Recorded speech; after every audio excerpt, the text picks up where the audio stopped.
میں نے دوبارہ ٹارچ کی روشنی اس طرف کی لیکن کچھ نظر نہ آیا۔ میں نے خود کو تسلی دی کہ شاید میرا وہم ہو، لیکن دل کی دھڑکن تیز ہو گئی تھی۔ رات کا وقت گزرتا جا رہا تھا، آسمان پر بادل چھا گئے، ہوا میں ٹھنڈک بڑھ گئی تھی۔ میں نے اپنے کندھے پہ کمبل ڈالا اور کرسی پہ سیدھا بیٹھ گیا۔ جب گھڑی نے 1 بجنے کا اشارہ دیا تو بنگلے کے اندر سے ہلکی سی آواز آئی، جیسے کسی نے دروازہ کھولا ہو۔ میں فوراً اٹھا اور گیٹ کے قریب گیا، اندر جھانکنے کی کوشش کی مگر اندھیرے کے علاوہ کچھ دکھائی نہ دیا۔ پھر بھی ایسا محسوس ہوا جیسے کوئی میرے پیچھے کھڑا ہو۔ میں نے فوراً پلٹ کے دیکھا تو وہاں کوئی نہیں تھا، لیکن ہوا کا جھونکا میرے چہرے سے ٹکرایا اور میرے رونگٹے کھڑے ہو گئے۔ میں واپس کیبن میں آ گیا اور دل میں سوچنے لگا کہ یہ سب میرا وہم ہے۔ کچھ دیر بعد میں نے بنگلے کی سمت سے کسی عورت کے رونے کی آواز سنی۔ وہ آواز اتنی مدھم تھی جیسے کوئی دیوار کے پیچھے آہستہ آہستہ رو رہا ہو۔ میں کان لگا کے سننے لگا۔ آواز آتی جا رہی تھی۔ میں نے ہمت کر کے گیٹ کھولا اور اندر قدم رکھا۔ راستے میں سوکھی گھاس چرچراہٹ پیدا کر رہی تھی۔ بنگلے کا بڑا دروازہ ہلکا سا کھلا ہوا تھا۔ میں نے ٹارچ اس پہ ڈالی تو وہ ہلکے سے چرچراہٹ کے ساتھ تھوڑا سا اور کھل گیا۔ اندر کا منظر عجیب سا تھا۔ دیواروں پہ جالے لگے تھے اور فرش پہ دھول کی موٹی تہہ جمی ہوئی تھی۔ میں نے آہستہ آہستہ قدم بڑھایا اور آواز کے تعاقب میں اندر گیا۔ ایک کمرے کے قریب پہنچ کر میں رک گیا۔ اندر سے وہی رونے کی آواز آ رہی تھی۔ میں نے دروازہ دھکیلا تو ٹارچ کی روشنی میں کچھ لمحے کے لیے سفید سا کپڑا لہراتا ہوا دکھائی دیا۔ میں نے فوراً پیچھے ہٹ کے دروازہ بند کر دیا اور دوڑ کے باہر آ گیا۔ میری سانس پھول رہی تھی، دل تیزی سے دھڑکنے لگا۔ میں کیبن میں آ کے بیٹھ گیا اور خود کو یقین دلانے لگا کہ یہ صرف میرا وہم ہے، لیکن اندر سے آواز اب بھی گونج رہی تھی جیسے کوئی مدد مانگ رہا ہو۔ میں نے فون نکالا لیکن وہاں سگنل نہیں آ رہے تھے۔ ارد گرد صرف سناٹا تھا۔ میں نے دل ہی دل میں پڑھائی شروع کی اور آنکھیں بند کر کے بیٹھ گیا۔ کچھ دیر بعد آواز آنا بند ہو گئی۔ میں نے گھڑی دیکھی، 3 بج چکے تھے۔ میں نے سوچا کہ کسی طرح صبح ہو جائے تو دوبارہ اس جگہ قدم نہیں رکھوں گا۔ 5 بجے کے قریب پرندوں کی آوازیں آنے لگیں تو دل کو کچھ حوصلہ ہوا۔ میں نے ٹارچ بند کی اور دروازے کے قریب جا کے دیکھا۔ اب سب کچھ ٹھیک لگ رہا تھا، جیسے کچھ ہوا ہی نہ ہو۔ میں نے سوچا کہ شاید رات کا وہم ہو، لیکن دل مان نہیں رہا تھا۔ جب صبح 6 بجے تو میں نے گیٹ بند کیا اور اپنے گھر کی طرف روانہ ہو گیا۔ راستے بھر یہی سوچتا رہا کہ آخر رات کو وہ عورت کون تھی جو رو رہی تھی، اور جب میں نے روشنی ڈالی تو غائب ہو گئی۔ کیا واقعی وہاں کوئی سایہ ہے یا یہ سب میرا وہم تھا؟ گھر پہنچ کے بیوی نے پوچھا کہ کیسی گزری رات؟ میں نے کہا سب ٹھیک تھا، مگر دل کے اندر ایک عجیب سا بوجھ تھا۔ میں نے سوچ لیا کہ اگلی رات بھی جاؤں گا، مگر اس بار پوری تیاری کے ساتھ، تاکہ اگر کچھ ہو تو سمجھ سکوں کہ اصل میں وہ کیا ہے۔ یہ بات کہ مجھے اس حویلی میں لڑکی کی آواز سنائی دی تھی، میں نے کسی کو بتائی نہیں۔ میں نے سوچا کہ اگر بتاؤں گا تو لوگ کہیں گے کہ نذیر پاگل ہو گیا ہے، اس لیے میں نے یہ راز اپنے دل میں چھپا لیا۔ میں نے خود کو سمجھایا کہ شاید مجھے وہم ہوا ہو۔ میں نے بھی تو اس بنگلے کے بارے میں بچپن سے اتنی کہانیاں سن رکھی تھیں کہ وہاں رات کے وقت عورت روتی ہے، کبھی کسی کے قدموں کی چاپ سنائی دیتی ہے اور کبھی دروازے خود بخود کھل جاتے ہیں۔ تو مجھے لگا کہ میرا دماغ انہی کہانیوں سے کھیل رہا ہے اور میں نے جو آواز سنی وہ حقیقت نہیں بلکہ وہم تھی۔ میں نے خود کو سمجھا کہ خاموشی اختیار کر لی، لیکن ایک بات مجھے سمجھ نہیں آئی کہ مالک کا کہنا تھا کہ چونکہ یہ بنگلہ خالی پڑا ہے اس لیے یہاں پر نشے کرنے والے یا آوارہ لوگ گھس آتے ہیں، مگر میں سوچتا تھا کہ پورے محلے میں ہر شخص جانتا ہے کہ اس بنگلے میں بھوت پریت کا سایہ ہے، تو پھر کون بے وقوف اپنی جان خطرے میں ڈال کر وہاں آئے گا؟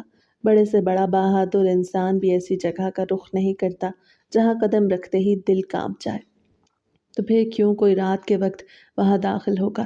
یہ سوال بار بار میرے ذہن میں گونجتا رہتا، مگر مجھے اس کا جواب نہیں ملتا تھا۔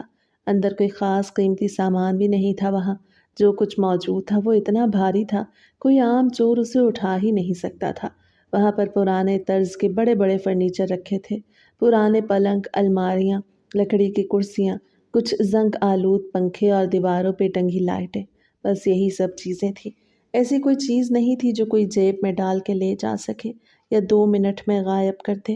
میں کئی بار سوچتا کہ آخر مالک کو فکر کس بات کی ہے، ایسی چیزوں کے لیے تو کوئی اپنی جان خطرے میں نہیں ڈالتا۔ شاید مالک کو بنگلے کے اندر ہونے والی ان پراسرار باتوں کا پتہ ہو اور وہ ڈر کے مارے وہاں پہرا لگوانا چاہتا ہو۔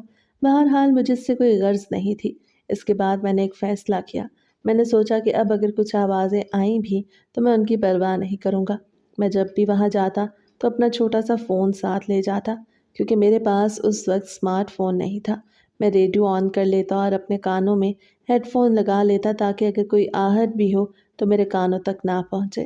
ایسا نہیں تھا کہ میں اپنی ڈیوٹی میں غفلت کرتا، میں نظریں بنگلے کے دروازے اور ارد گرد کے حصے پہ ہی رکھتا، لیکن کان ان آوازوں سے بچا لیتا، کیونکہ پہلی ہی رات جو کچھ سنا تھا اس نے میرا دماغ ہلا دیا تھا۔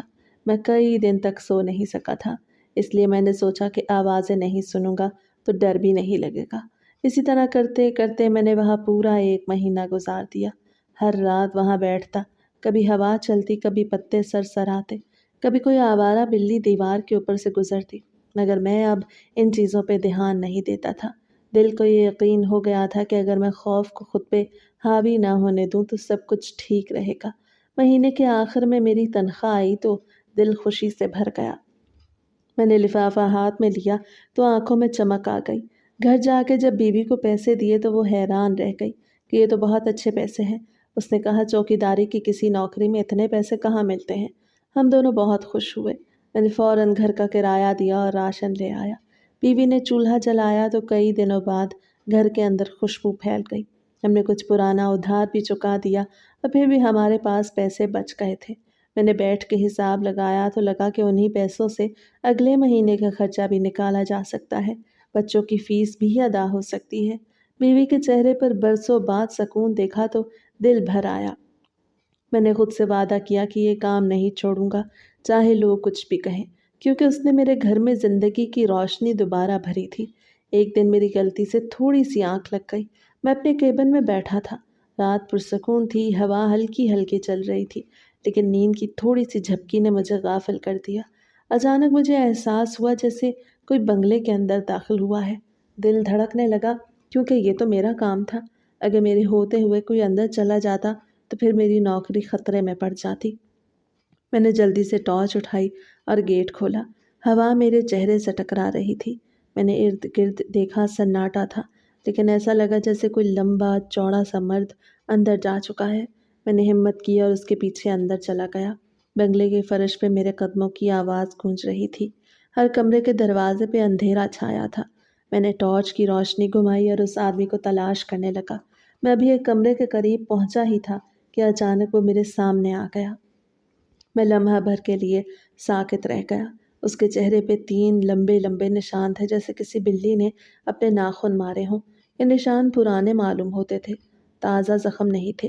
اس کے بال کندھوں تک لمبے اور بکھرے ہوئے تھے۔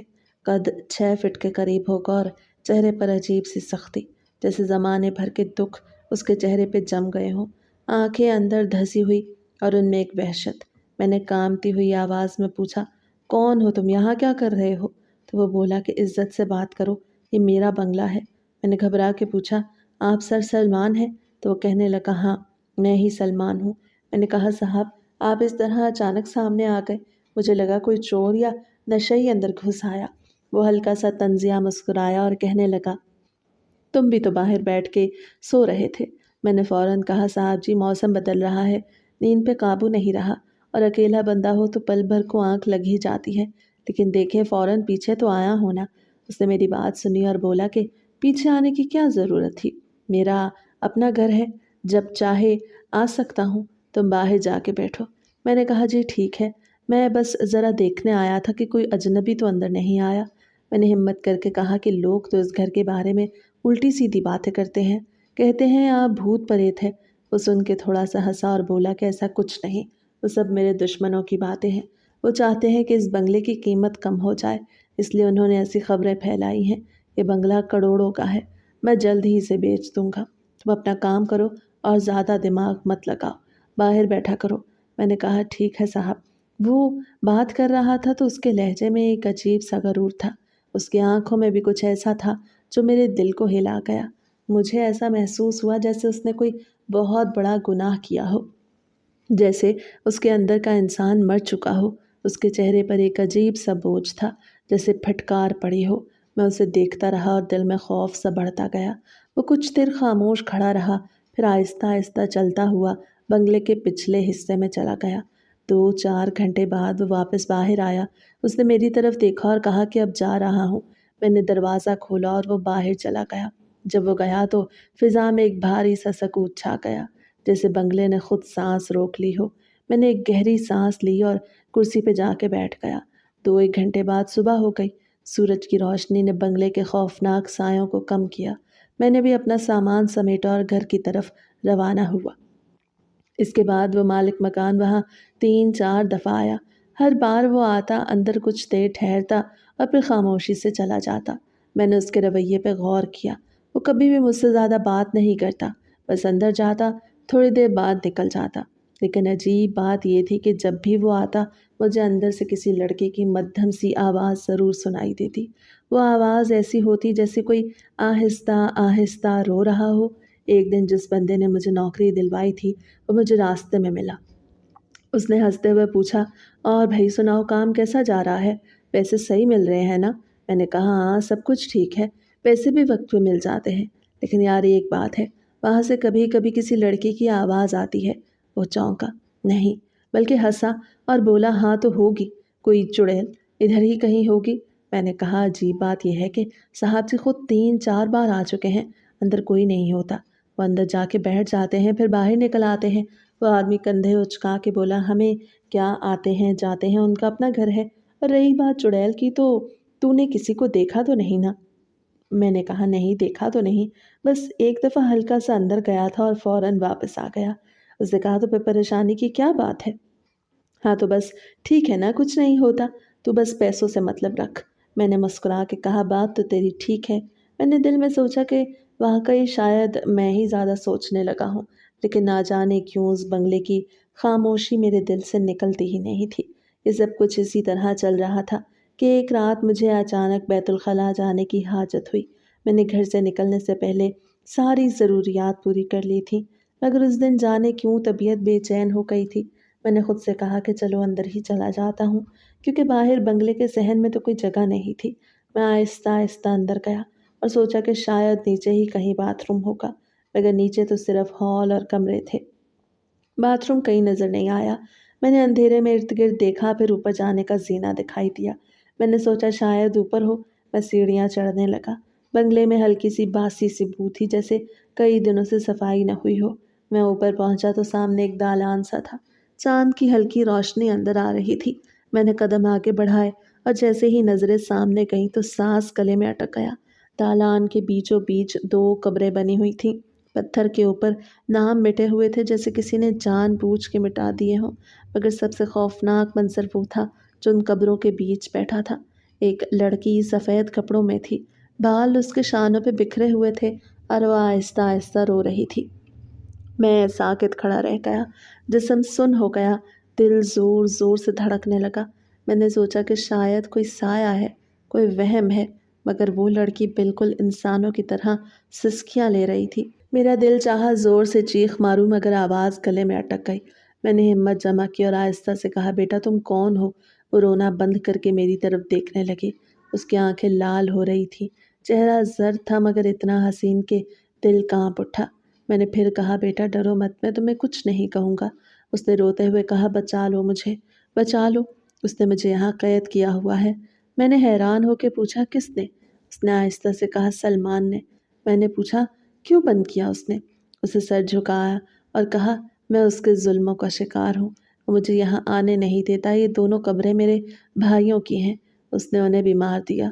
میں نے اس کے آنسو پونچھے، چاہے تو وہ کانپنے لگی۔ میں نے ارد گرد دیکھا، دالان میں خاموشی تھی جیسے وقت رک گیا ہو۔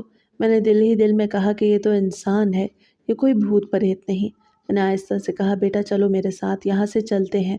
اسے خوف زدہ نظروں سے چاروں طرف دیکھا جیسے ڈر رہی ہو کہ کوئی دیکھ نہ لے۔ میں نے کہا کوئی نہیں ہے، تم میرے ساتھ چلو، میں تمہیں محفوظ جگہ لے جاؤں گا۔ وہ ہچکچاتے ہوئے کھڑی ہو گئی۔ میں نے دالان سے نیچے آنے کے لیے اس کا ہاتھ تھاما۔ اس کا ہاتھ سرد تھا جیسے برف ہو،